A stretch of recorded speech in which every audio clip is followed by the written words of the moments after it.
Pendant des décennies, Marcel Desailly a incarné l'image même de la réussite tranquille. Champion du monde 1998, capitaine exemplaire, figure respectée des plateaux télé et modèle de stabilité familiale. Dans l'imaginaire collectif, il représentait le sportif accompli, l'homme droit, celui qui avait su traverser les tempêtes médiatiques sans jamais perdre sa dignité. Mais au cœur de cette façade solide, une fissure invisible s'est élargie, jusqu'à se transformer en faille béante, et c'est de la bouche de sa propre épouse que la vérité a fini par éclater. Marcel Desailly aurait eu, au fil de sa vie, des enfants illégitimes. L'annonce, d'abord murmurée dans les coulisses des médias, a pris l'allure d'un séisme lorsque sa femme a décidé de confirmer publiquement les rumeurs. Sans colère, mais avec une tristesse palpable, elle a reconnu qu'elle n'était plus en mesure de nier l'évidence. Oui, il existe d'autres enfants. Des enfants que j'ai appris à connaître malgré moi, au détour de confidences ou de messages qui ne laissaient plus de place au doute. Ces quelques mots ont suffi pour bouleverser l'opinion publique, tant l'image de Desailly semblait immuable. L'ancien champion, longtemps perçu comme un modèle de discrétion, a toujours protégé sa vie privée. Son couple, installé entre la France et le Ghana, apparaissait comme une alliance harmonieuse entre deux cultures et deux tempéraments, la rigueur et la passion. Mais derrière les photos de famille parfaites et les interviews mesurées, la distance s'était installée. Des signes discrets, absences répétées, séjours prolongés à l'étranger, silence prolongé, avaient commencé à éveiller des soupçons que beaucoup avaient préféré ignorer. Ce qui frappe dans cette affaire, c'est la manière dont la vérité s'est imposée lentement, presque malgré les protagonistes. Pas de scandale explosif à la une des tabloïds, mais un glissement progressif, une accumulation de détails et de témoignages. Certains proches évoquent depuis longtemps une double vie compartimentée, gérée avec méthode et prudence. D'autres parlent au contraire d'un homme débordé, incapable de couper les liens qu'il avait tissés hors du cadre conjugal. La révélation de son épouse marque un tournant. En choisissant la transparence, elle a sans doute voulu reprendre le contrôle d'une histoire qui lui échappait. Car le silence, dans ces situations, devient vite complice. En confirmant publiquement l'existence de ses enfants, elle a brisé un tabou, celui de la fidélité supposée du héros. Dans le même temps, elle a redonné de la dignité à sa propre parole, souvent effacée par l'aura de son mari. Cette confession, loin d'être une vengeance, sonne plutôt comme un acte de libération. Elle révèle une femme qui, après des années de retenue, refuse de porter seule le poids du secret. Et paradoxalement, c'est peut-être ce geste de vérité qui redonne à leur histoire une forme d'humanité. Celle des couples qui se trompent, se blessent, mais continuent de chercher la paix dans la vérité. Pour Desailly, l'enjeu dépasse largement la sphère intime. Il touche à son héritage moral, celui d'un champion dont la parole et l'attitude avaient valeur d'exemple. Les sponsors, les institutions sportives, les admirateurs, tous se retrouvent confrontés à une dissonance brutale entre le mythe et l'homme. Mais peut-être est-ce justement dans cette chute que se cache une nouvelle forme de grandeur, celle d'assumer ses failles. Les prochains jours promettent d'être décisifs. L'ancien défenseur devra choisir entre le déni, la justification ou la reconnaissance. Dans un monde médiatique où chaque mot est disséqué, sa réaction déterminera la suite. Confession publique, silence stratégique ou mea culpa tardif. Une chose est sûre, le masque est tombé et avec lui une partie du rêve collectif que Desailly incarnait. Pendant longtemps, tout semblait immobile autour de Marcel Desailly. L'ancien capitaine des Bleus s'était retiré des terrains, reconverti dans les médias, et son image s'était figée dans celle d'un homme posé, rationnel, presque imperturbable.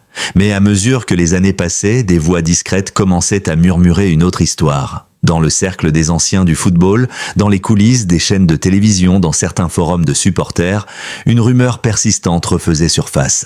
Desailly aurait une autre famille, ailleurs. Ces bruits de couloir n'étaient pas nouveaux. Déjà dans les années 2000, alors qu'il jouait encore à Chelsea, quelques tabloïds britanniques avaient insinué qu'il menait une double vie entre Londres et Accra. À l'époque, ces articles avaient été balayés d'un revers de main, présentés comme des tentatives de déstabilisation ou de pure jalousie. Et il faut dire que l'aura de Desailly, symbole du professionnalisme à la française, semblait immunisée contre les scandales. Mais le silence n'efface pas les traces. Il les enfouit, les rend plus profondes. Peu à peu, les détails s'accumulaient. Une photo ici, un témoignage là. Des jeunes hommes au Ghana affirmaient être proches de la famille Desailly, certains revendiquant même une filiation. Sur les réseaux sociaux, des internautes mettaient côte à côte des clichés troublants. Même traits, même sourire, même regard. Au départ, la coïncidence amusait. Avec le temps, elle inquiétait. Car les ressemblances devenaient trop évidentes pour n'être que des illusions d'optique. La presse, longtemps prudente, a commencé à s'y intéresser lorsque des journalistes d'investigation africains ont évoqué, preuves à l'appui, des transferts d'argent réguliers vers des comptes appartenant à des mères célibataires. Rien d'illégal, mais des montants assez significatifs pour attirer l'attention. L'idée d'une paternité cachée prenait forme. Et avec elle, un autre portrait de Marcel Desailly, celui d'un homme partagé entre devoir et culpabilité. La ligne de défense du champion restait inchangée. Silence absolu, pas de démenti, pas de mise au point, seulement le mutisme. Et paradoxalement, ce silence a nourri encore plus la curiosité médiatique. Car dans un monde saturé de déclarations et de réseaux sociaux, le mutisme d'un homme public devient un aveu déguisé. Certains proches expliquaient que Desailly en protégeait avant tout sa famille officielle, refusant d'exposer ses enfants à une tempête médiatique. D'autres y voyaient un calcul. Plus il se tait, plus le mythe survit. Mais ce mythe commençait à s'effriter. Derrière l'ancien défenseur solide se cachait un être tourmenté, tiraillé entre son image publique et sa réalité intime. Des amis de jeunesse racontaient qu'il avait toujours eu du mal à concilier ses racines ghanéennes et sa vie en Europe, son éducation stricte et son besoin d'affection. Ces contradictions, autrefois source de force, étaient devenues des failles. L'homme discipliné du terrain semblait, dans sa vie personnelle, avoir perdu le sens du cadre. Le silence s'est prolongé, presque obstiné. Il a traversé les années, les continents, les carrières. Chaque interview, chaque apparition publique de Desailly sonnait comme un exercice de contrôle. Sourire impeccable, discours maîtrisé, ton mesuré. Rien ne transpirait de la tempête intérieure. Et pourtant, ceux qui le connaissaient le bien sentaient de la tension. Une fatigue dans le regard, une certaine mélancolie dans la voix. Comme s'il vivait en permanence entre deux vérités. Lorsque sa femme a finalement brisé le silence, ce n'était pas une surprise pour ceux qui observaient depuis longtemps les fissures. Ce fut plutôt l'aboutissement logique d'un long processus. Car avant d'être une trahison médiatique, cette révélation est l'échec d'un silence trop lourd à porter. En refusant de parler, Marcel Desailly avait laissé le temps et la rumeur faire le travail à sa place. Et comme souvent, le temps devient un juge implacable. Aujourd'hui, à la lumière de cette confession, ces années de silence prennent un autre sens. Elles apparaissent non plus comme une stratégie de protection, mais comme une forme d'évitement. Desailly n'a pas seulement voulu protéger les siens. Il a voulu se préserver lui-même, refuser de confronter ses propres contradictions. Mais dans une époque où la transparence est devenue la monnaie du respect, ce choix lui revient comme un boomerang. Dans toute cette affaire, ce sont eux, les enfants, qui se retrouvent au centre d'un tourbillon qu'ils n'ont jamais demandé. Jusqu'à présent invisibles, leurs noms et leurs visages commencent à circuler dans les conversations, sur les réseaux, dans les colonnes de quelques journaux avides de détails. Des jeunes gens, aujourd'hui adolescents ou jeunes adultes, que l'on dit nés de relations parallèles entretenues par Marcel Desailly à l'étranger. Des histoires d'amour éphémères, parfois sincères, parfois fragiles, qui auraient laissé derrière elles plus que des souvenirs. Pour beaucoup d'observateurs, la question n'est pas tant celle de la faute morale que celle de la responsabilité affective. Car un enfant, qu'il soit né dans le mariage ou en dehors, reste un être en quête de reconnaissance. Or, selon plusieurs témoignages, certains de ces enfants auraient grandi dans l'ombre, conscients de leur lien avec le champion, mais condamnés au silence par les adultes eux-mêmes. L'un d'eux, selon un proche, aurait confié « Je n'ai jamais voulu son argent. Je voulais juste une photo, une reconnaissance, un mot qui dise « Je sais que tu existes ». Ce genre de phrase simple et déchirante révèle la véritable tragédie derrière la façade du scandale. Car au-delà du tumulte médiatique, ce sont des vies entières qui se construisent sur des absences. Les mères, souvent discrètes, auraient été liées à Desailly pendant des périodes de sa carrière où il voyageait beaucoup. Certaines auraient choisi le silence par respect, d'autres par peur de nuire à sa réputation, mais le temps finit toujours par rattraper les secrets, surtout à l'ère numérique. Plusieurs sources au Ghana affirment qu'il aurait soutenu financièrement ses enfants, veillant à leur éducation et à leur sécurité, sans jamais officialiser la relation. Un équilibre fragile, fait de non-dits et d'arrangements. Pour un homme public, comme Desailly, reconnaître ouvertement ses enfants aurait sans doute signifié remettre en cause l'image qu'il s'était construite, celle d'un père de famille exemplaire et d'un ambassadeur du football français. Pourtant, ce refus d'assumer publiquement sa paternité a creusé une fracture douloureuse non seulement entre lui et eux, mais aussi entre lui et sa propre conscience. Dans les médias, la révélation de ses enfants illégitimes a provoqué un débat plus large. Peut-on dissocier l'homme du sportif? Faut-il juger le champion à l'aune de ses choix personnels? Certains de ses anciens coéquipiers ont appelé à la retenue, évoquant un homme profondément humain, parfois dépassé par la vie. D'autres, plus critiques, rappellent que le rôle de modèle implique aussi une forme d'exemplarité morale. L'opinion, elle, se divise. Compassion pour l'homme, déception pour le héros. Mais les plus grands bouleversements ne se jouent pas dans les plateaux télé, ils se vivent dans le silence des foyers. On raconte que Desailly aurait entamé un dialogue discret avec certains de ses enfants depuis la révélation publique. Des échanges timides, faits de lettres, d'appels hésitants, de tentatives de réparation. Il veut faire les choses bien, mais il ne sait pas par où commencer, confie un proche. Ce n'est plus le footballeur sûr de lui, c'est un père désemparé face à ce qu'il a longtemps refusé de regarder en face. Dans cette épreuve, l'épouse de Desailly occupe une place paradoxale. Trahie mais lucide, blessée mais digne. Elle aurait, selon certains proches, encouragé cette réconciliation silencieuse. Elle ne veut pas détruire, elle veut que tout soit mis à plat. Une attitude qui force le respect, d'autant qu'elle-même aurait été la première victime du mensonge. Ce rôle de médiatrice, elle l'endosse peut-être pour tourner la page, ou simplement pour offrir à son mari une dernière chance d'être en paix avec lui-même. Le public découvre alors une autre facette du champion. L'homme vulnérable, dépouillé de ses certitudes, confronté à ses propres choix. Il n'y a plus de trophées, plus de caméras, seulement le poids des conséquences. Et c'est peut-être dans cette chute que se trouve une forme de vérité. Car pour la première fois, Marcel Desailly ne lutte plus contre un adversaire extérieur, mais contre son propre passé. Il aura suffi de quelques heures après la déclaration de son épouse pour que le nom de Marcel Desailly fasse le tour des rédactions du monde entier. Les réseaux sociaux, les chaînes d'information continues, les émissions sportives, tous se sont emparés de l'affaire. En un instant, l'ancien capitaine des Bleus est passé du statut d'icône à celui d'homme fragilisé, scruté, disséqué. Les mots « enfant illégitime » s'affichaient en boucle sur les bandeaux d'actualité et chaque intervenant semblait vouloir donner son opinion sur la chute du héros. Le choc était immense, d'autant que Desailly avait toujours cultivé une réputation d'intégrité. Contrairement à d'autres stars du ballon rond, il n'avait jamais fait parler de lui pour des excès, des dérives ou des scandales. Son nom évoquait le respect, la loyauté, la rigueur. Et c'est précisément cette image d'homme irréprochable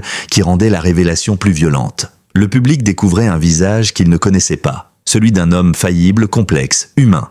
Les médias ont alors entamé leur danse habituelle, oscillant entre fascination et condamnation. Certains éditorialistes ont défendu le droit à l'erreur, rappelant que Desailly n'était ni le premier ni le dernier à voir sa vie privée le rattraper. D'autres, plus sévères, ont parlé de trahison morale.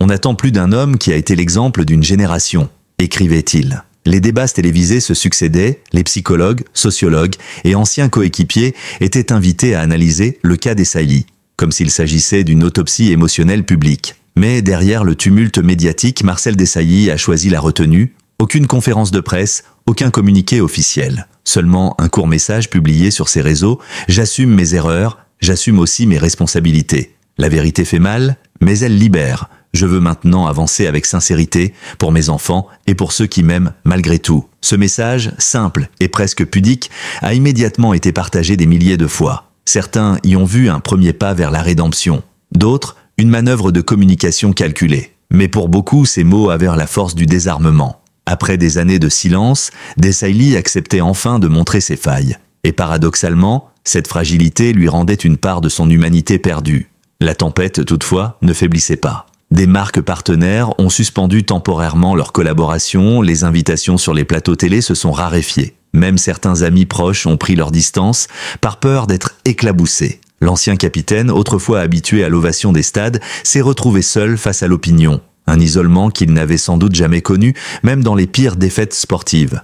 Mais il y a dans cette descente une forme d'apprentissage. Car si la chute de Desailly est spectaculaire, elle n'en demeure pas moins révélatrice de la cruauté du monde médiatique moderne. L'homme qui avait tout donné au football se voyait désormais jugé non sur ses exploits, mais sur ses fautes intimes. Chaque mot, chaque photo, chaque souvenir de son passé devenait matière à commentaires. Comme si le héros national n'avait plus droit au pardon.